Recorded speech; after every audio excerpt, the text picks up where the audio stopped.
قوة إلا بالله العلي العظيم حسبنا الله نعم الوكيل نعم المولى ونعم النصير وأفوض أمري إلى الله إن الله بصير بالعباد الحمد لله رب العالمين الصلاة والسلام على أشرف الأنبياء والمرسلين خصوصاً على سيدنا ومولانا أبي القاسم محمد صلى الله عليه وسلم الحمد لله الذي جعلنا من المتمسكين بولاية علي بن أبي طالب عليه السلام الحمد لله الذي جعلنا من الباقين على مصاب الحسين عليه السلام أما بعد فقد قال الله تعالى في كتابه الكريم والفرقان الحميد وهو أصدق القائلين وقوله الحق بسم الله الرحمن الرحيم إن تعدوا نعمة الله لا تحصوها صلوات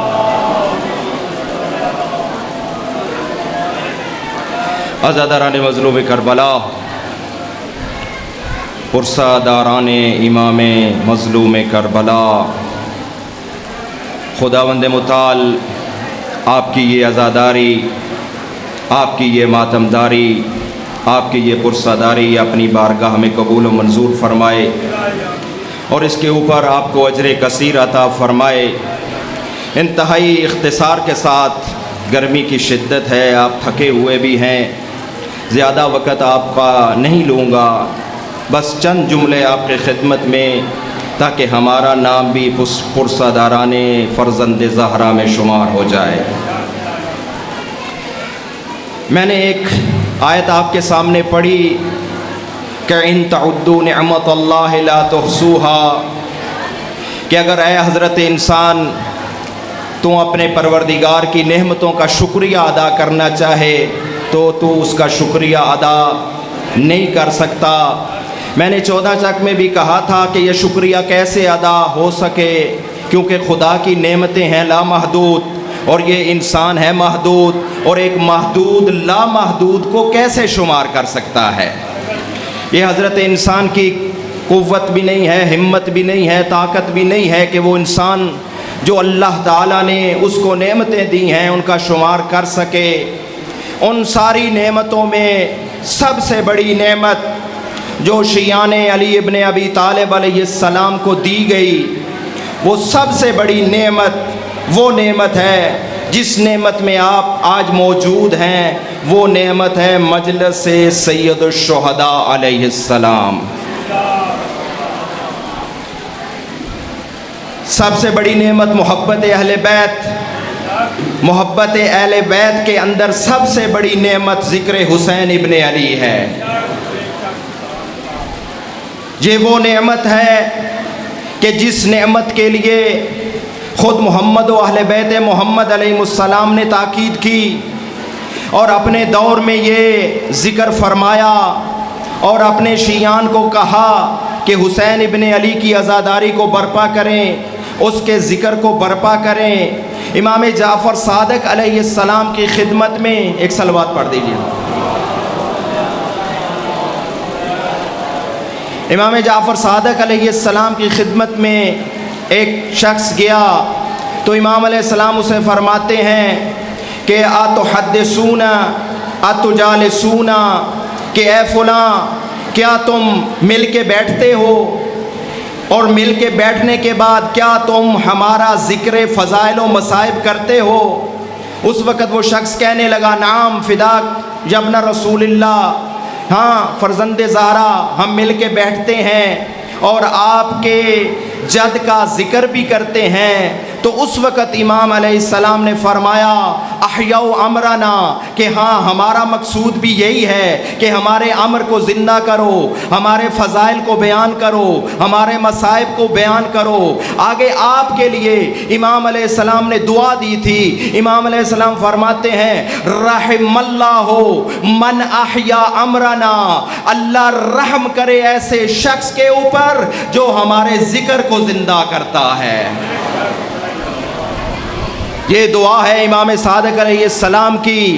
اس ذکر کی عظمت کو سمجھیں، اس ذکر کی عظمت کو کم نہ سمجھیں، اس کو رسم نہ سمجھیں کہ آج یہ رسم 15 میں ہو رہی ہے، کل یہ رسم 16 میں ہوگی، پھر یہ رسم کسی اور جگہ پہ ہوگی۔ نہ، یہ رسم نہیں ہے، یہ احیاء امر محمد و اہل بیت محمد ہے۔ یہ وہی امر ہے، اس مجلس کا وہی فلسفہ ہے جو فلسفہ امام حسین علیہ السلام کی شہادت کا تھا۔ اس کا کوئی اور فلسفہ نہیں ہے۔ اس مجلس کا بھی وہی فلسفہ ہے جو امام مظلوم کربلا کے میدان میں شہادت کا فلسفہ تھا۔ وہ میں فلسفہ ابھی آپ کی خدمت میں عرض نہیں کرنا چاہتا، آپ سنتے رہتے ہیں وہ فلسفہ کیا تھا۔ اس کا لب لباب یہ ہے، وہ تھا اپنے نانا کے دین کو بچانا، یہی شہادت کا مقصد نا۔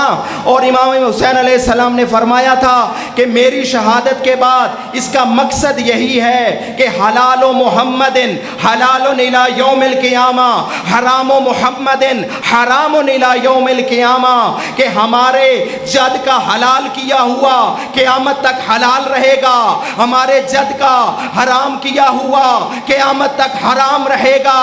کسی حرام زادہ یزید کو یہ جرت نہیں دوں گا کہ میرے نانا عربی کا حلال کیا ہوا حرام کرے اور میرے نانا عربی کا حرام کیا ہوا حلال کرے۔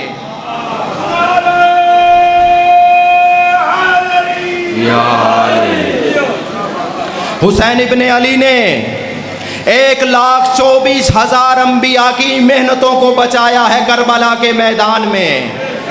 سوچا کرو کبھی، ہم اس کے دعوے دار نہیں ہیں، بلکہ ہم تو کہتے ہیں کہ 1,24,000 پیغمبروں کی محنت کو کربلا میں بچایا ہے حسین ابن علی نے۔ دلیل دیتا ہوں، اس کے لیے دلیل ہے، ہم زیارت وارثہ میں کیا وہ دعا پڑھتے ہیں، کیا سلام کرتے ہیں؟ السلام علیکہ یا وارث صفوت اللہ، السلام علیکہ یا نوح النبی اللہ، السلام علیکہ یا محمد حبیب اللہ، السلام علیکہ یا وارث عیسیٰ روح اللہ، السلام علیکہ یا وارث موسیٰ کلیم اللہ۔ ہمارا سلام ہو اے محمد کے وارث، ہمارا سلام ہو اے عیسیٰ کے وارث، ہمارا سلام ہو اے موسیٰ کے وارث، اور ہمارا سلام ہو اے محمد مصطفیٰ کے وارث۔ اس ذکر کی عظمت کو سمجھو عزاداران مظلوم کربلا۔ امام علیہ السلام کے ایک شاعر تھے جن کا نام جعفر ذکر کیا گیا۔ جعفر کو امام علیہ السلام نے اپنے گھر بلایا کہ آ کے ذرا میرے جد کے فضائل و مناقب پڑھو۔ جب امام جعفر صادق علیہ السلام کے گھر تشریف لے کے گیا اور اس نے اپنا جو مرثیہ لکھا ہوا تھا، بہت بڑا شاعر تھا اپنے وقت کا، تو امام علیہ السلام جب مجلس ختم ہو گئی تو وہ گھر جانے لگا، تو امام علیہ السلام نے اسے کہا جعفر جانتے ہو؟ کہا نہیں مولا۔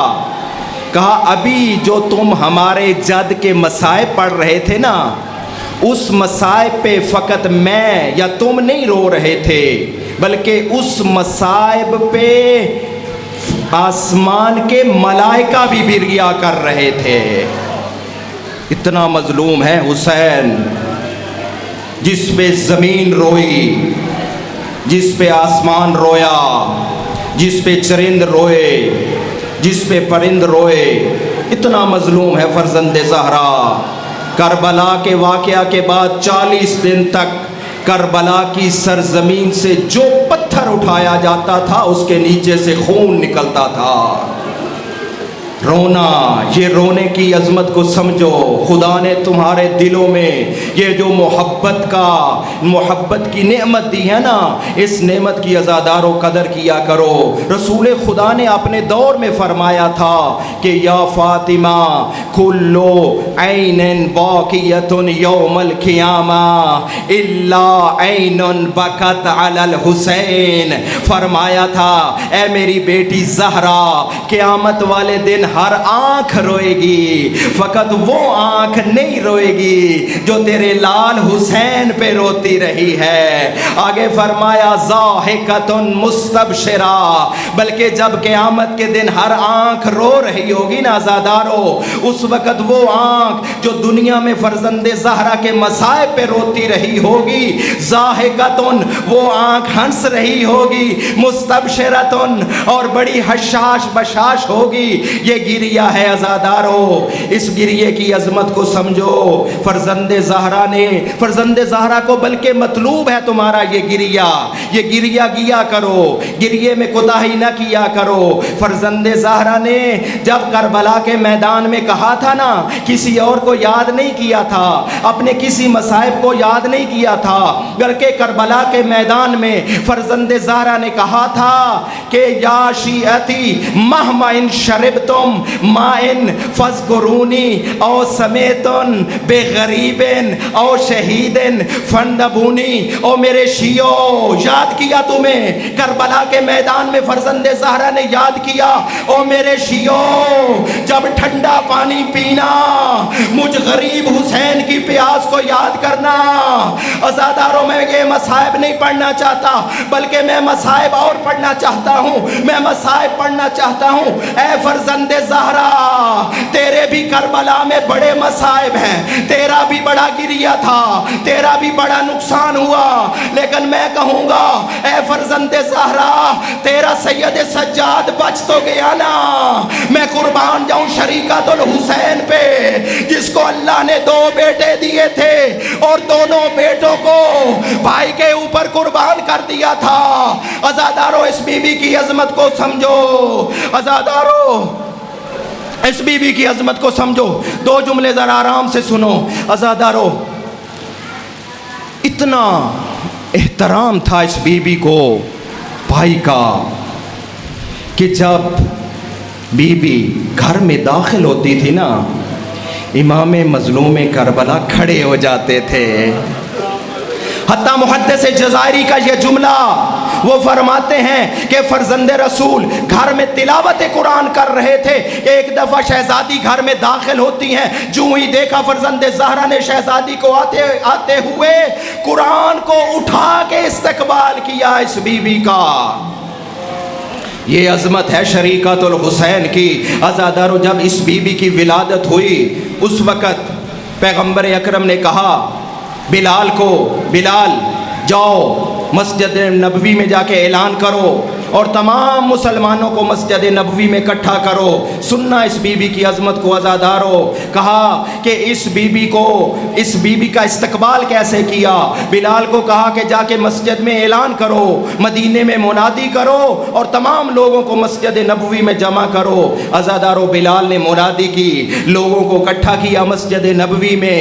مسجد نبوی میں جب اکٹھے ہو گئے نا لوگ، اس وقت رسول خدا نے امیر المومنین علی علیہ السلام سے کہا تھا یا علی جاؤ اپنی بیٹی زینب کو اٹھا کے لاؤ۔ عزادارو اس بیٹی کو امیر المومنین علیہ السلام اٹھا کے لائے مسجد نبوی میں، مسجد نبوی میں اٹھا کے لائے۔ رسول خدا نے جناب زینب کبریٰ کی آنکھوں کا بوسہ لیا، جناب زینب کبریٰ کی پیشانی کا بوسہ لیا، پھر سب کے سامنے جناب رسول خدا نے ننھے ہاتھوں کا بھی بوسہ لیا اور ساتھ ارشاد فرمایا اے لوگو جو ادھر حاضر ہونا یہ ان کو جا کے میرا پیغام دینا جو آج ادھر موجود نہیں ہیں، جو غائب ہیں، ان کو میرا یہ پیغام دینا۔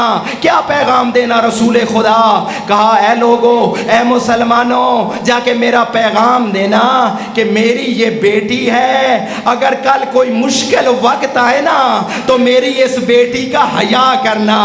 عزادارو تم کیا سمجھتے ہو اس بیٹی کا مسلمانوں نے حیا کیا؟ اس مسلمانوں نے کیسے حیا کیا؟ وہ بیٹی جو زینب تھی، جس کا نام وحی الہی کے حکم سے زینب رکھا گیا تھا، وہ بیٹی جو باپ کی زینت تھی، عزادارو لوگ اس کو ام المصائب کہتے ہیں، ام المصائب کہتے ہیں عزادارو۔ اور دوسرا بی بی جس کا نام رسول خدا نے زینب رکھا تھا، اس کا جو بعد میں لقب پڑ گیا وہ لقب تھا کعبۃ الرزایا۔ عربی میں جانتے ہو کعبۃ الرزایا کسے کہتے ہیں؟ کعبہ وہ جگہ ہے جہاں مسلمان چکر لگاتے ہیں۔ کعبۃ الرزایا کا مطلب یہ ہے کہ کربلا کی سرزمین پر جس بی بی کا دکھوں نے چکر لگایا وہ زینب تھی۔ ان مسلمانوں نے جناب زینب کبریٰ کے ساتھ کیا کیا؟ عزادارو میری بیوی کی چادر کو چھینا، کتنا پیار تھا اس چادر سے میری بیوی کو۔ وہ بیوی جو رات کی تاریکی میں مسجد نبوی میں اپنے نانا کے روزے کی زیارت پہ جاتی تھی، اتنا احترام کیا مسلمانوں نے کہ سر سے چادر کو چھینا۔ عزادارو جب مختار نے خولی کو بلایا نا اپنے دربار میں کہ خولی تو بتا تو نے کون سا ظلم کیا ہے، خولی پہلے بتا نہیں رہا تھا، کہا نہیں خولی تجھے بتانا پڑے گا، تو نے کون سا ظلم کیا ہے؟ کہتا ہے مختار مجھے شرم آتی ہے، میں نہیں بتا سکتا۔ مختار نے کہا تجھے آج بتانا پڑے گا۔